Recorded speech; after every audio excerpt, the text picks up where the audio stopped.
নমস্কার বন্ধুরা, সুভাষগ্রাম চার্চ আক্রমণ ও ক্রুশ ভাঙার জঘন্য কাণ্ডের একটা আপডেট খবর আমি আপনাদের দিতে চাই। 5 জুলাই ঘটনাটি ঘটার পর গুন্ডা বাহিনী যখন চলে যায়, চার্চ কর্তৃপক্ষ বিশ্বাসীদের স্বাক্ষর নিয়ে থানায় অভিযোগ জানায়। ইতিমধ্যে ভাঙচুরকারীরা থানায় উপস্থিত ছিল, তাই পুলিশ মোটেও চার্চ কর্তৃপক্ষের সাথে সহযোগিতা করতে চাইছিল না। শেষমেশ অভিযোগটি জমা নেয় এবং যারা থানায় গিয়েছিল তাদেরকে চলে যেতে বলেন। পরের দিন চার্চ কর্তৃপক্ষ পুনরায় বঙ্গীয় খ্রিস্ট পরিষেবার নেতাদের নিয়ে থানায় যান এবং অপরাধীদের বিরুদ্ধে এফআইআর লঞ্চ করেন। এই এফআইআরের ভিত্তিতে পুলিশ 3 জন অপরাধীকে শনাক্ত করে গ্রেপ্তার করেন। প্রিয় বন্ধুরা, আপনাদের জানাতে চাই, ভারতীয় ন্যায় সংহিতা 2023 অনুযায়ী ধর্মীয় স্থান আক্রমণ, ভাঙচুর বা অপবিত্র করার ঘটনায় একাধিক ধারা প্রযোজ্য হতে পারে। এর প্রধান ধারাগুলি হল বিএনএস ধারা 298, ইচ্ছাকৃতভাবে কোনো ধর্মীয় উপাসনাস্থল বা পবিত্র বস্তু ধ্বংস, ক্ষতিগ্রস্ত বা অপবিত্র করা যাতে কোনো ধর্মীয় সম্প্রদায়কে অপমান করা হয়। এর শাস্তি হলো সর্বোচ্চ 2 বছর কারাদণ্ড বা জরিমানা বা উভয়। এছাড়া বিএনএস ধারা 299, ইচ্ছাকৃত ও বিদ্বেষমূলকভাবে কোনো ধর্মীয় বা ধর্মীয় বিশ্বাসকে অপমান করে ধর্মীয় অনুভূতিতে আঘাত করা, এটাও একটা অপরাধ, যার শাস্তি হলো 3 বছর কারাদণ্ড, জরিমানা বা উভয় হতে পারে। বিএনএস ধারা 300, আইনসম্মত ধর্মীয় সমাবেশ বা উপাসনায় বাধা সৃষ্টি করা, এর শাস্তি সর্বোচ্চ 1 বছর কারাদণ্ড বা জরিমানা বা উভয়। আর এই আইন অনুযায়ী পুলিশ 3 জনকে গ্রেপ্তার করেছে। পুলিশ 3 জন অপরাধীকে গ্রেপ্তার করার পরে আর একটি ঘটনার কথা জানা যায়। একটি গ্রুপ যারা ওই ভাঙচুরের সময় উপস্থিত ছিলেন, তারা একজোট হয়ে থানার সামনে বিক্ষোভ প্রদর্শন শুরু করে। আমি সেই ভিডিওটা আপনাদেরকে দেখাবো, তারপর আমরা আবার ফিরে আসব। हिंदू राज राजपथ मिशनरी होशियार, हिंदू भाई के कारागारे अंधकारे मानছিনা हिंदू भाइয়ের মুক্তি চাই, হিন্দু ছেলের মুক্তি চাই, হিন্দু ছেলের মুক্তি চাই, হিন্দু ছেলে কারাগারে পচবে না অবিলম্বে 3 জন হিন্দু ভাইকে নিঃশর্ত মুক্তি দিতে হবে। নিঃশর্ত মুক্তি চাই, নিঃশর্ত মুক্তি চাই, নিঃশর্ত মুক্তি চাই, হিন্দু ভাইয়ের মুক্তি চাই, হিন্দু তুমি এগিয়ে চলো, আমরা তোমার সঙ্গে আছি। হিন্দু রাজ রাজপথে পুলিশ করে একতরফাভাবে হিন্দু ছেলে অ্যারেস্ট করা হলো কেন?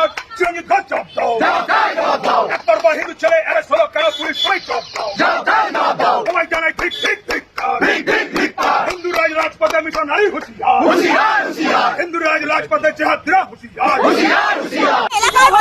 যারা খ্রিস্টান ওখানে রয়েছে তারা হিন্দুদেরকে কনভার্ট করার চেষ্টা করছে এবং আমাদের হিন্দু ধর্মের দেবদেবীদের নিয়ে বাজে ভাষায় গালাগালি দিচ্ছে, যেটা আমরা একদমই মানবো না। আমরা শুধু তাই না, আমাদের যে ছেলেদের অ্যারেস্ট করা হয়েছে তারা অপরাধী না, তাদেরকে মিছিমিছি ধরে এনেছে। এলাকার লোকেদের টাকা দিয়ে ওরা খ্রিস্টানরা হিন্দু ধর্মের লোকদেরকে কনভার্ট করার চেষ্টা করছে, এটা সম্পূর্ণ টাকা দিয়ে। আপনারা এই ভিডিওতে পরিষ্কার দেখতে পাচ্ছেন, তারা দাবি করছে হিন্দু ভাইদের মুক্তি দাও, তাদের জেলে রাখা যাবে না।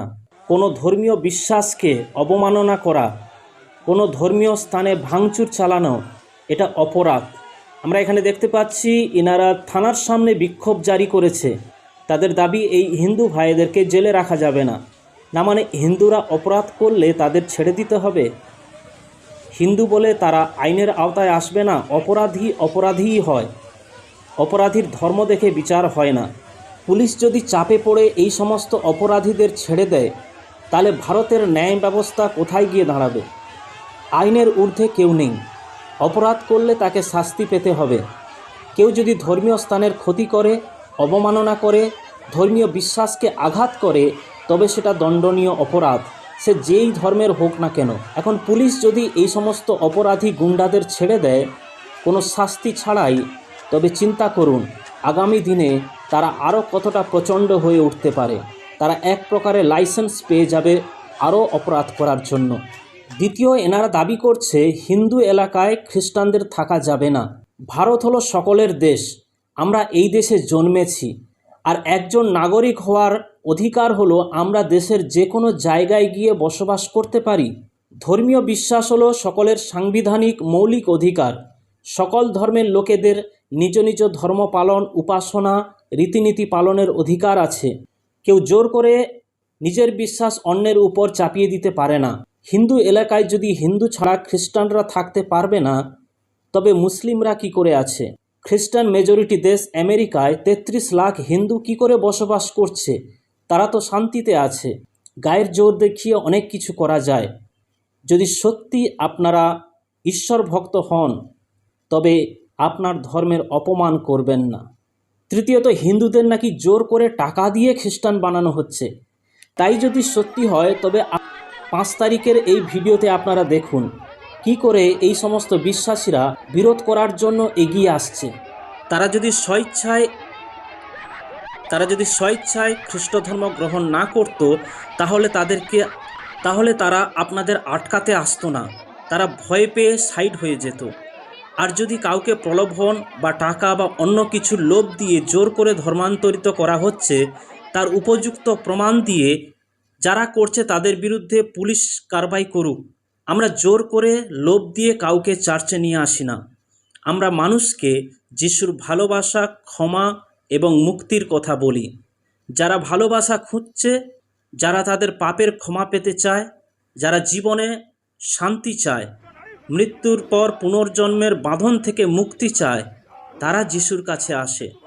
কেউ যদি নিজের জীবনের বোঝা থেকে মুক্তি পেতে চায়, তারা চার্চে আসে। আর সেটা কোনো অপরাধ নয়। বন্ধুরা, অনেকে তান্ত্রিকের কাছে যায়, অনেকে জ্যোতিষীর কাছে যায় তাদের জীবনের সমস্যার সমাধান পাওয়ার জন্য।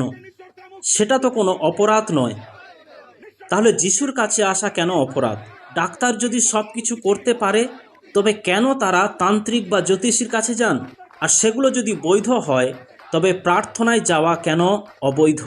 প্রিয় বন্ধুরা, একজন খ্রিস্টান হিসাবে আমরা বিশ্বাস করি মানুষ যিশুর নামে সুস্থ হয়, কারণ যিশু সুস্থ করেছেন। আর তিনি বলেছেন তোমরাও সুস্থ হবে, বিশ্বাস করো, প্রার্থনা করো। বাইবেলে আমরা একটি ঘটনা দেখি। 18 বছরের পীড়িত মহিলা যিশুর কাছে এসেছিল।